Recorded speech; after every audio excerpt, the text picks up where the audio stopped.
This that conference will you, now be recorded. okay.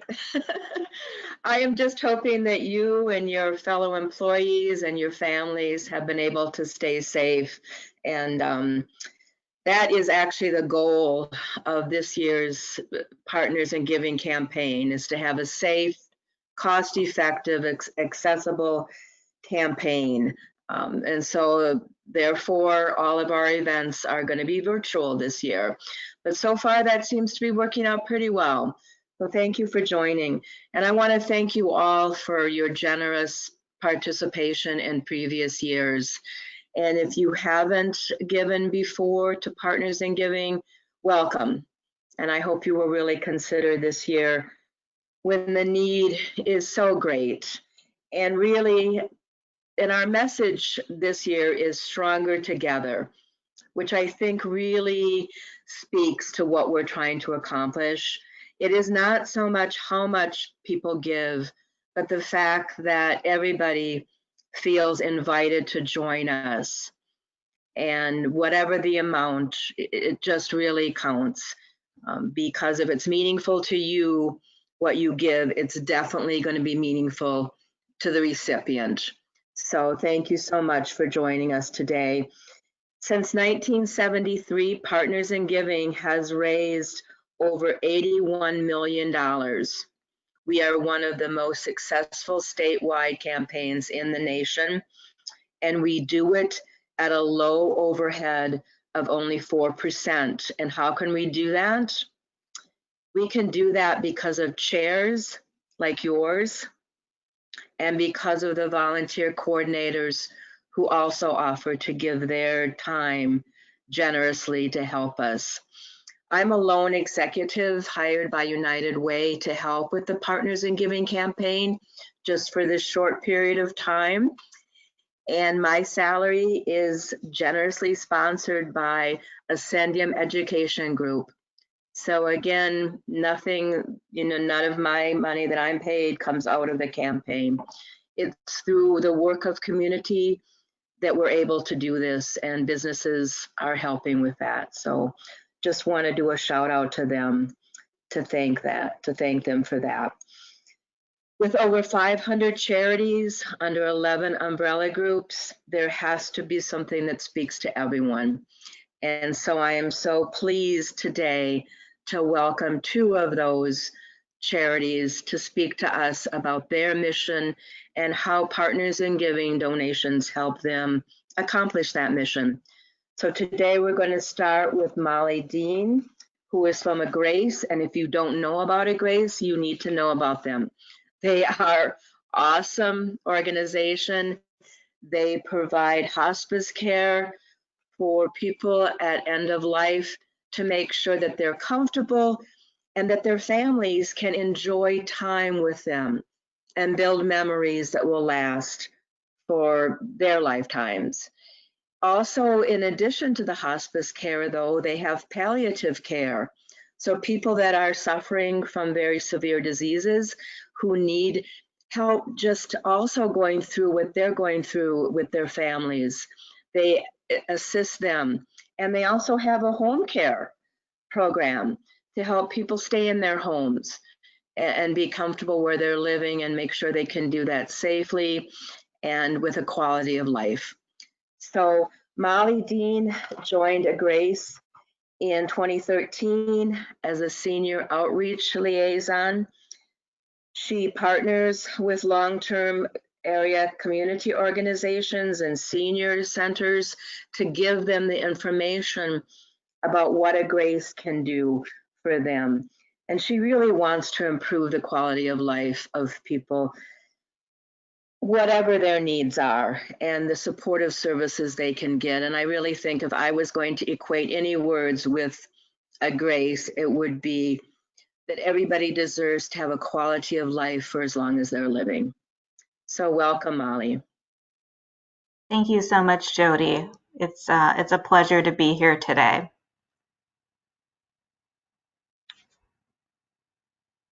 And I'm going to have Carly put my slides up. Can you see We're them? going to be, Yes. Okay. And we're going to be talking today about Agrace. And as Jody said, we are offering our full comprehensive services, which include hospice, palliative care, and age at home. And there'll be some time for questions at the end. Next slide.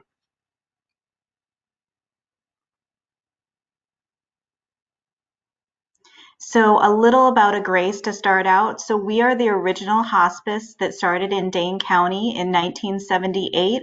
We were originally just a small group of volunteers that felt like it was so important to provide supportive care to patients and family at end of life. And so we started in the basement of a church, and over the last 40 years, we have grown. We continue to be your nonprofit community supported hospice in Dane County, but now we serve 17 Wisconsin counties, and we have offices in Madison, Janesville, Baraboo, and Platteville. So we have really expanded our mission to now serving over 900 patients every day in our communities, as well as also we are so lucky to have wonderful community support. We have over 900 volunteers, and we also are lucky to have a special affiliation with UW Health and Unity Point Meriter. That has allowed us to have wonderful collaboration with our physicians. We also do work with all the hospitals and also clinic systems in our areas. Next slide.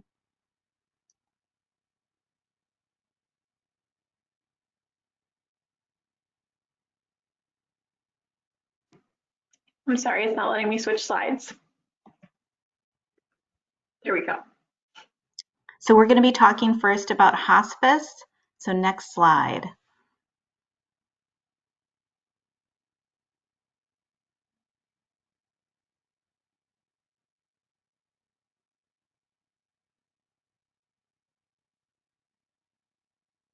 So first of all, what is hospice? So with hospice, our philosophy is that we look at the whole person. So our service is really a unique blend of medical, emotional, and spiritual care. So we feel like, really the whole person needs support, for their end of life. And a lot of people ask me, well, how would I know, if my loved one, would be eligible to have hospice services? And what we tell our families and patients is you need to have two physicians say that they wouldn't be surprised with a terminal illness that their loved one would have a life expectancy of 6 months or less.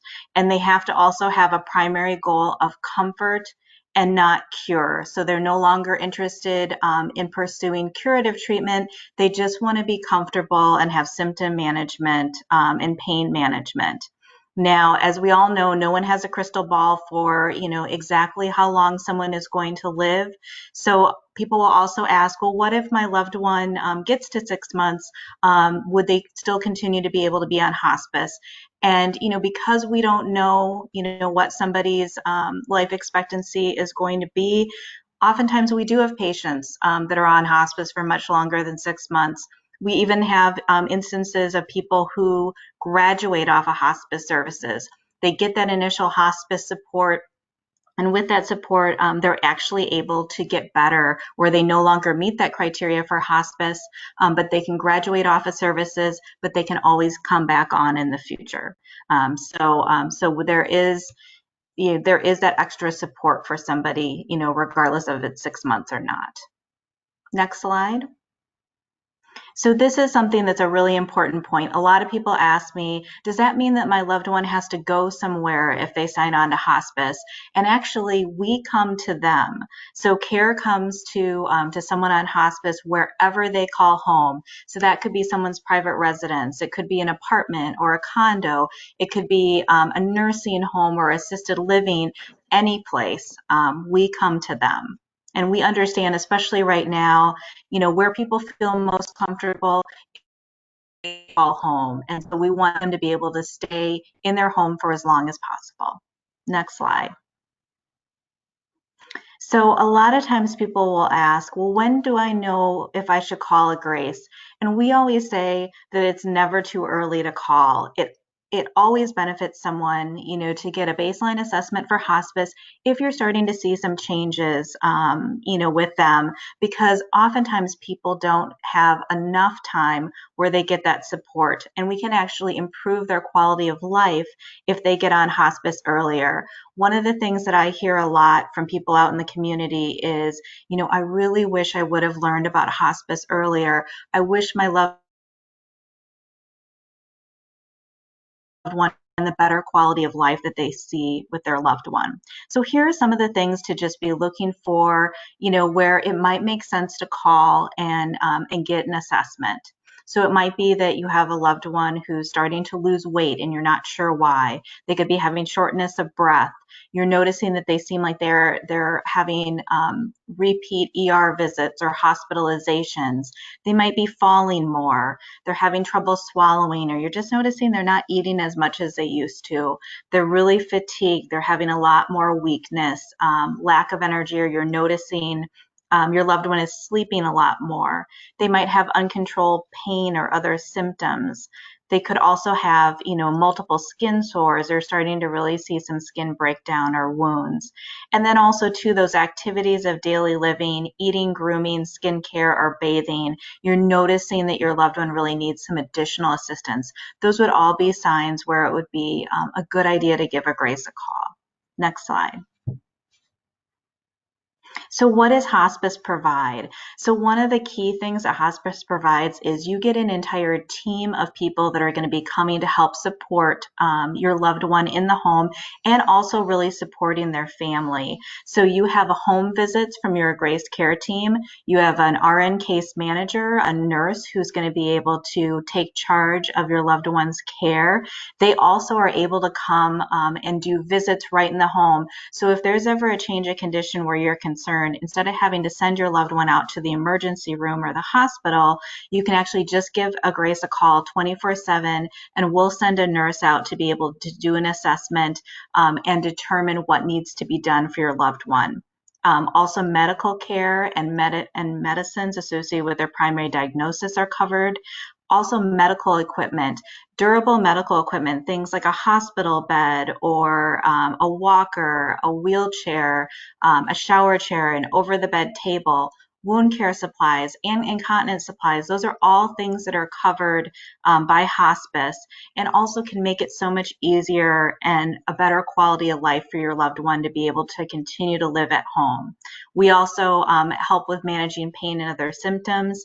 And then we've got a whole team of people, to help support the patient and their family. So it's not just a nurse. We've got a social worker. We also offer grief and spiritual support, and that's not just for the patient, but also for their family members as well. We also have an option too that if somebody would need a hospital level of care, we can offer that at our Grace inpatient unit instead of them having to go to a local hospital. And we also understand that there's only one opportunity to have the best experience possible for someone who's end of life. So we give education about what to expect, and education for the family and caregivers so they know how best to care for their loved one at home. And then we also know with a lot of our caregivers, they want their loved one at home, but sometimes it can be a lot. So we can also offer respite care. Next slide. So one of the biggest questions that comes up is, how is this going to be paid for hospice? So the wonderful thing in our country is we do have what we call the Medicare hospice benefit. So if someone is age 65, they automatically qualify for Medicare for hospice, and that covers over 90% of their hospice costs. So you're not going to be getting a bill. You can also have private insurance that covers hospice. And then we are so blessed in our community because with Agrace being a nonprofit, we also have our Agrace Care for All. So that is our charity care program for someone that might not qualify for Medicare, Medicaid, or private insurance to pay for their hospice. So you're going to have very little out-of-pocket costs. And the other thing is that we've never turned away anyone in our history at Agrace for their inability to pay for hospice services. Next slide. So we talked about before, besides, in-home care, which the majority of our patients, over 90%, we just care for them in their home or wherever they call home, including long-term care communities. We also have an option for if somebody is having symptoms, that would normally require them to go to the hospital, they do have the option to come to our inpatient unit instead, and that is covered by Medicare. Next slide. This is a picture of our Madison inpatient unit. We have one in Madison, and then next slide, we also have one in Janesville as well. So we're very unique as far as having a hospice organization that has 2 inpatient units. Most hospices do not have this as an option. Next slide. So what are we doing about COVID? So we want to make sure that, safety is of utmost importance, to our patients, families, and also to our staff. So we are continuing to admit and serve hospice patients, including those with COVID-19, but we are taking precautions for the safety of everyone. So our staff is self-screening twice daily. We also have PPE, and we are requiring all of our staff that have direct patient care to wear full PPE when they are working with any of their patients, regardless of if there's a positive COVID diagnosis or not. We also have, for our staff working within skilled nursing facilities, we're having them tested for COVID at least weekly, and if the frequency is required to be higher by the county, we are doing that as well. We also have options too where we can limit in-person visits. So that can be where we can do things virtually. We still continue to offer our visits in person as well, but we're flexible depending on what the preferences are with our patients and families. And we also do continue to have visitors at our inpatient units in Janesville and Madison. We do ask that everyone be screened and also use proper PPE when they come to visit their loved ones. Next slide.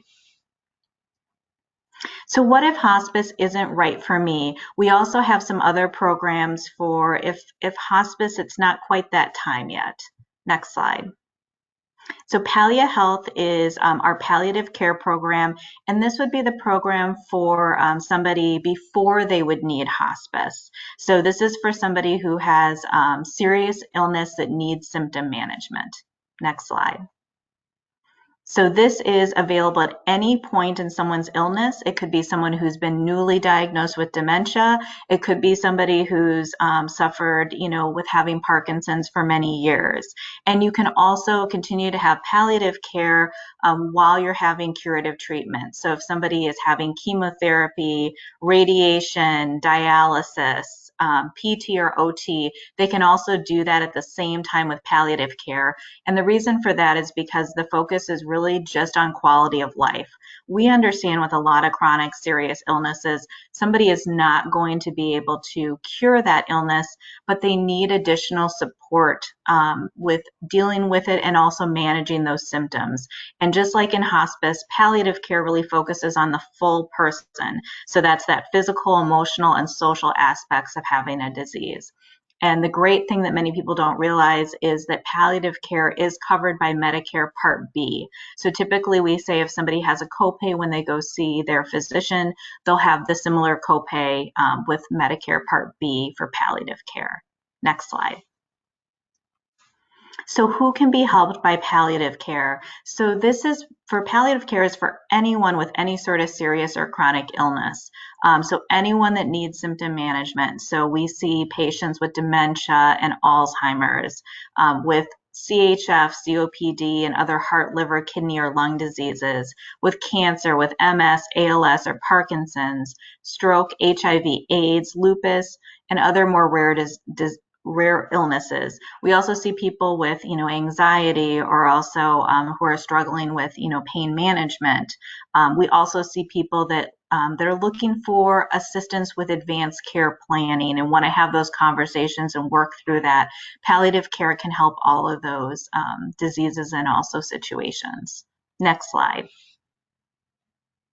So what is a Pallia Health consultation? So what we do with our palliative care service is we'll send out a nurse practitioner or a physician right to the home to be able to sit down and do a very comprehensive assessment. And what we're able to do is we actually have up to 2 hours that we can spend on an initial visit to just get to know the patient.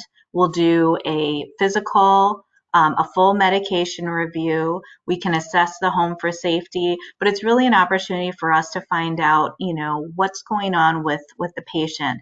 What symptoms are they experiencing? What challenges are they experiencing? What are their goals, and how can we help them to have a better quality of life? So during that period of time, we'll get an opportunity to really talk to the patient and family about, what are some recommendations where we can have that person deal with their symptoms, have them feeling better, having a better quality of life, and what maybe other resources might be helpful. Would it be helpful to maybe have, a non-medical home care come in and maybe do some additional housekeeping, or help someone with some daily activities of daily living to help them so they can continue to be independent at home? This is really a service to really help someone to continue to be independent at home and also increase their quality of life. Next slide. So really our goals here is we want to be able to address those poorly controlled symptoms with someone's serious illness. We want them to really just be able to feel better, while still having their chronic disease, but also make sure that they're comfortable and safe at home and able to continue to have that independence. We can improve function, and then also to provide that extra support, not only for the patient, but also for their family. So we also do have a social worker with our palliative care program that can help provide resources and also support the patient and the family. Next slide.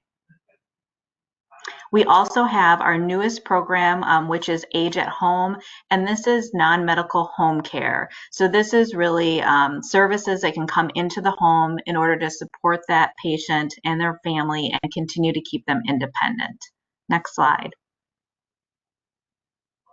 So some of the things that Age at Home can do is the aides can provide personal cares like bathing, dressing, helping them to be fed. Also meal preparation. We can do reminders to help take medication, light housekeeping. We talked about those activities of daily living, transportation, and then errands like grocery shopping. And this is where Age at Home is available. Next slide.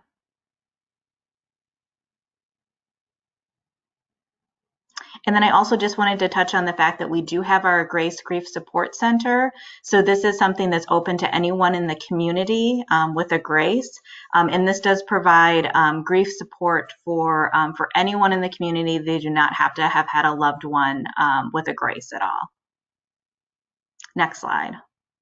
So these are just some pictures about it, what the Grief Support Center looks like. Next slide. And then we can go right to questions too.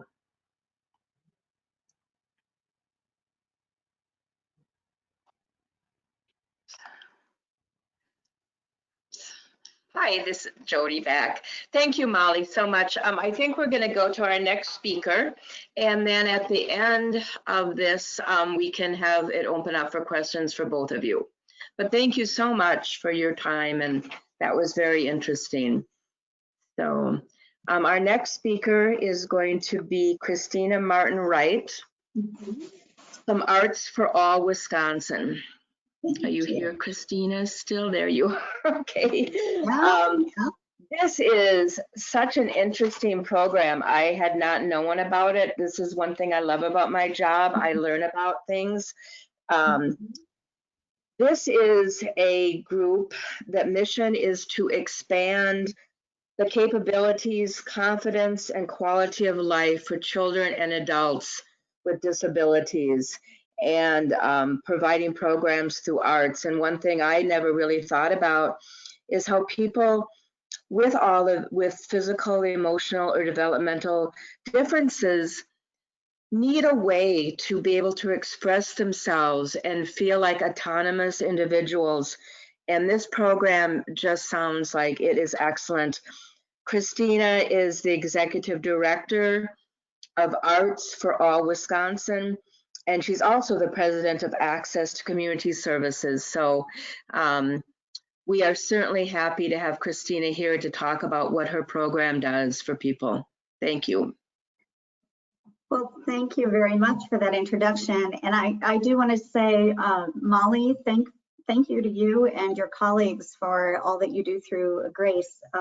It certainly is a program that has touched my life and my family's life, and I'm grateful that there are people like you out there doing that important work.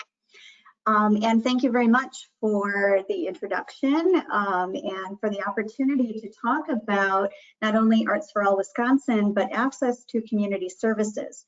I have to admit right now that that when I was invited to participate in this this discussion, I was under the impression that my role would be to talk about access to community services and to encourage you all to remember us in your workplace giving through Partners in Giving, and to talk about the umbrella organization and the work that we all do within or under that umbrella. So if you will indulge me in this, I'd like to talk about it. Access, oh wait, sorry, I went back. So Arts for All Wisconsin is one of the members of Access to Community Services, and we are a group of organizations that work together to serve and work with people with disabilities and other challenges to live, work, play, and succeed in our community.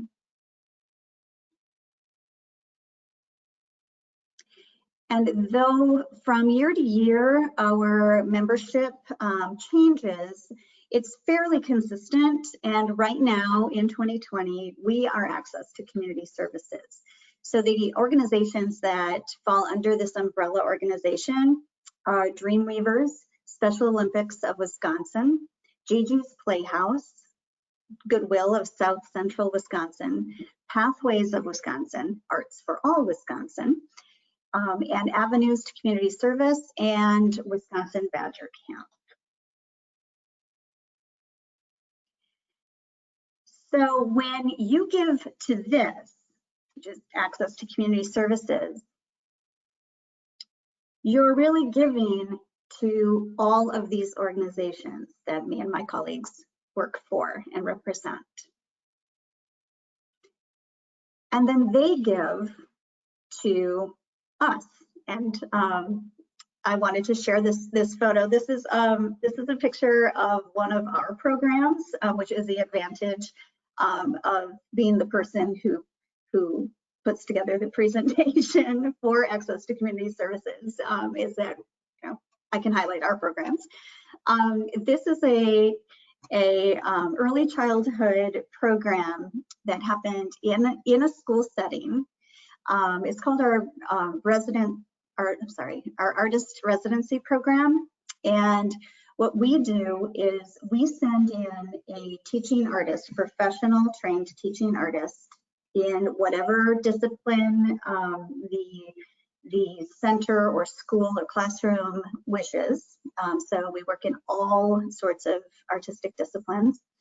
The school or teacher chooses the medium, and we put together a 10-week class or 10-session class to help to achieve that particular classroom's goals. Now, the criteria is that there's a high number of students with disabilities in the classroom. And what's unique to our program is that we teach to the entire class. So there is not, while we are certainly teaching specifically for that students' needs or special needs, and we adapt to meet their needs, we are making sure that they learn with their peers. So we teach seamlessly to the entire class with the needs of the children with special needs first. They're adorable. Now, my colleague organizations span the age range from infancy to seniors. That is not true about Arts for All. We start at about age 3 with our services, But an organization like Gigi's Playhouse, whose mission is specifically to work with people with Down syndrome, starts at very, very early intervention and works with families too.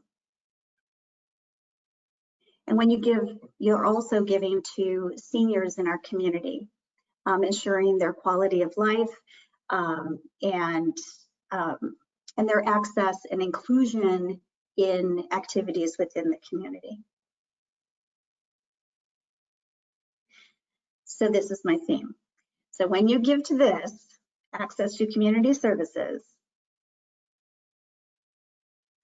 you give to all of us, doing a wide variety of work throughout the community. So one of the things that is a common denominator throughout all of the organizations is that we work with people. We work with people with disabilities, all ages, in the communities to participate in community events, to be active members of the community. This is an example of one of our programs. We do an annual call for art throughout the state of Wisconsin. People with disabilities of all ages may submit 2 pieces of work, of visual art work. This year we're expanding to creative writing. And we host an exhibit. This past year, our exhibit went virtual because of the impact of COVID. And but we found a way to share over 250 pieces of art by artists with disabilities. And then they are, each piece or each submission is juried by a group of arts professionals, and 10 pieces are chosen to enter into our traveling exhibition. Our traveling exhibition goes throughout the state of Wisconsin for 3 years.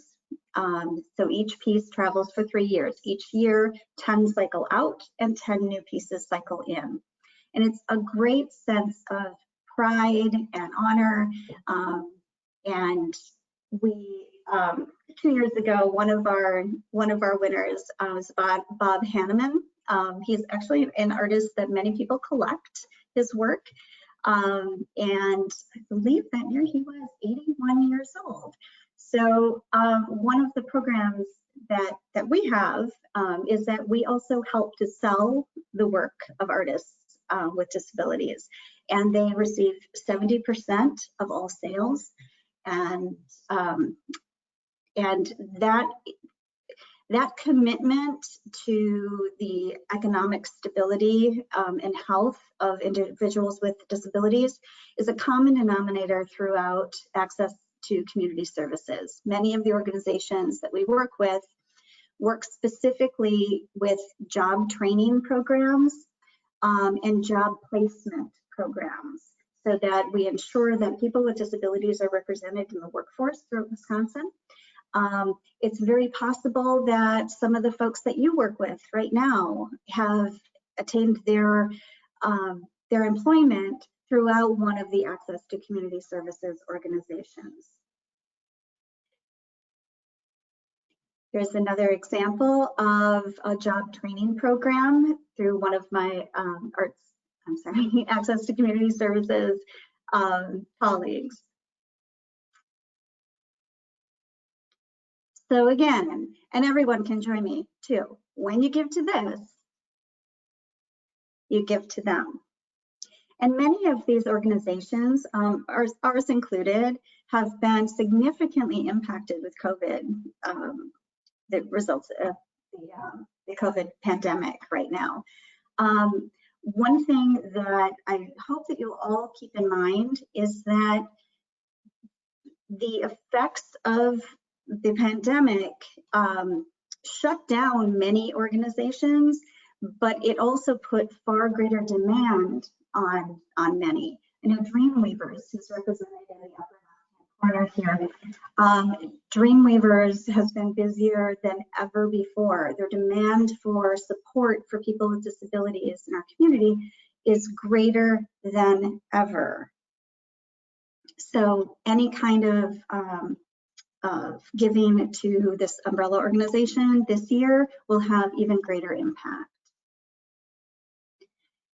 I added this picture here because it's an example of one of the things that I think we all miss so very much right now.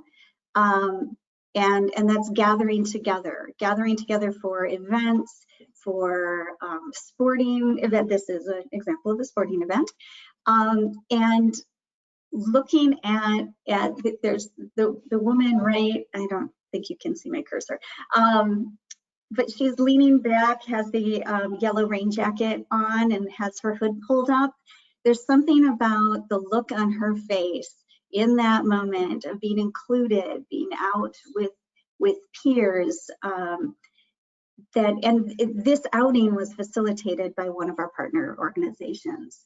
And I don't know, it struck me as something that I personally miss, and a reminder of the importance of ensuring that every member of our community can experience these moments. And we will get back out there.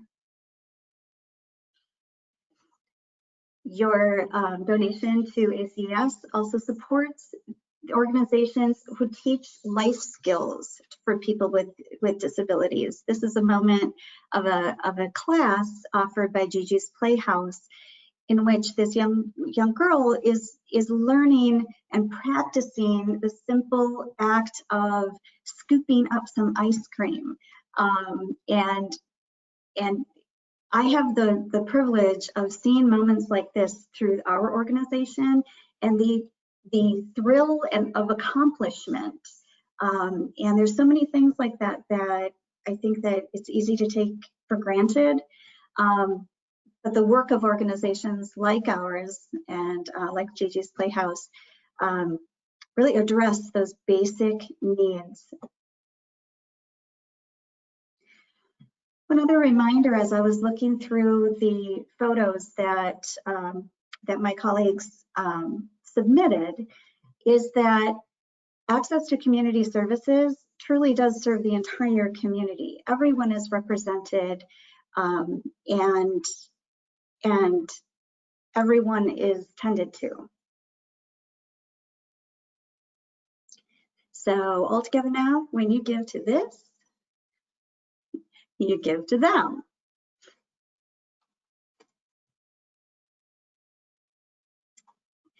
And they give to people who come together to create, to experience simple pleasures of life, and also some very vital needs. My Arts for All Wisconsin is dedicated to experiences through the arts, but some of the other organizations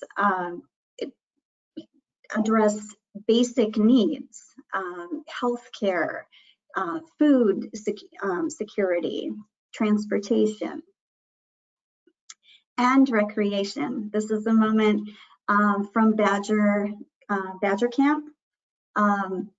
They unfortunately were not able to run any of their camps this summer, but I know that as we come out of this pandemic, there will be hundreds and hundreds of young people and adults and seniors with disabilities who will be eager to get out and experience nature and recreation together in a safe environment that Badger Camp provides. This is one of my favorite photographs from our program. This moment was captured during our awards ceremony for our Call for Art. And the moment of joy between Quinn and his mother, and the pride that they both felt when he was awarded an award, and learned that his art piece would be in our traveling exhibition for 3 years.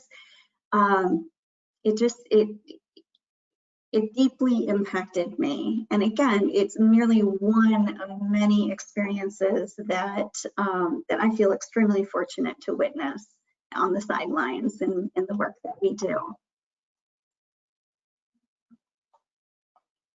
So as you were reviewing all of the choices and wonderful, worthy, deserving nonprofit organizations that are represented through your giving booklet, we thank you in advance for considering donating to Access to Community Services.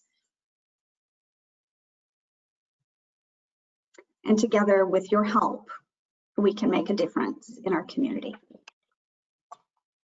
Thank you so much, Christina. That was inspiring, and yes, thank you so much for your time and for teaching us all about what your group does and what's available out there.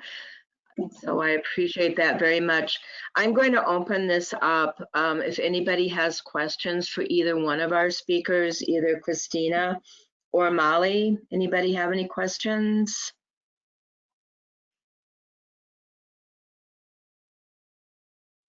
Okay, well, again, thank you so much. And I hope that you will consider pledging to Partners in Giving. There are ways to pledge this year. You can do it just by going to your Donate Now orange button on the screen. You can do a download of the PDF to either email your pledge in or copy it and mail it in. Or if you really want, we can mail you a copy of the booklet as well as the pledge form with a self-addressed stamped envelope. But thank you so much for taking your time to listen to these wonderful organizations. I was certainly inspired, and I hope you were too. Thank you again, Christina and Molly. Thank you for the opportunity to be here. And take Thank care. you as well. Thank you.